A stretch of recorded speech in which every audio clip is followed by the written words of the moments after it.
A professor and researcher for a right-wing Israeli think tank named Mordechai Kedar was on a Hebrew radio show discussing the issue of Muslim fundamentalism and jihad, and he explained how he thinks suicide bombing can be prevented. Okay, so he has some ideas. Let's see what he says. Quote, "You have to understand the culture in which we live. The only thing that deters terrorists is if they know that their sister or their mother will be raped in the event that they are caught. What can you do? That's the culture in which we live." Huh? Now, the host of the show pointed out that, it would be kind of crazy to implement a policy like that. And Kedar responded, quote, "I'm not talking about what we should or shouldn't do. I'm talking about the facts." Really? That's a fact? Where'd that study come from? I'm just curious. What was the double blind system that you set up there in order to get to the answers? I'm just curious here. He says, "The only thing that deters a suicide bomber is the knowledge that if he pulls the trigger or blows himself up, his sister will be raped. That's all. That's the only thing that will bring him back home in order to preserve his sister's honor." What? All I'm saying is rape. Stop suicide bombing. What? Okay, so let's think about this. The only way to combat brutal, idiotic injustice is to participate and commit brutal, idiotic injustice yourself.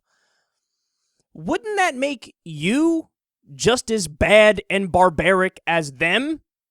But no. See, that's the thing, man, and we've covered this theme so thoroughly that you guys are probably tired of hearing it. But one of the biggest problems that we face is people, they're not able to be objective. They don't apply the same standards to themselves as they apply to other people. So it's this idea, you can only make a comment like this if it stems from this belief and this conviction that we are the good guys by definition. So if I float the idea that, well, maybe you rape mothers and daughters in order to stop suicide bombers, if you float that idea, if that idea ever entered your mind once, okay, you're an idiot, you're immoral, you're unethical, and you like to pretend like, oh, no, we are the civilized people who don't believe in the suicide bombings, but floating the idea of raping daughters and mothers to maybe stop the suicide bombings, yeah, that we're in favor of.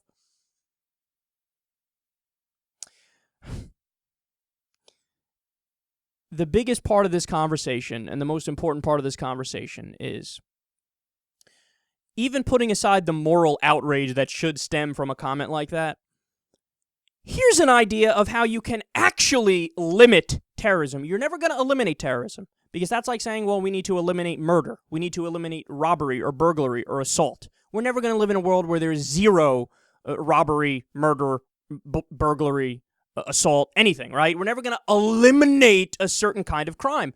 That includes terrorism. So then the question becomes, well, okay, how do we limit it and cut it as much as possible? And in that scenario, the answer is actually relatively simple. Stop giving people a compelling reason to consider that. So here, I will prove my case. Look at what happened in the Middle East after we declared the war on terror. And the U.S. invaded Afghanistan, the U.S. invaded Iraq. Today, we're still doing drone bombings, a drone campaign in Pakistan, Yemen, and Somalia. And it doesn't look like we're actually going to stop this broad crackdown in any serious way. We, of course, have Guantanamo Bay open, and we don't give people rights, and they're indefinitely detained. And, we can go through a laundry list of all these areas where we decided to fight them is the only way. Well, what happened? If you look at the numbers, all the studies have shown that terrorism has actually increased and recruitment has actually increased. So it turns out that if you do this broad crackdown and you make so many mistakes and you kill so many civilians, it increases recruitment. The Taliban gets stronger, Al-Qaeda gets stronger, ISIS gets stronger, all kinds of fundamentalism grows.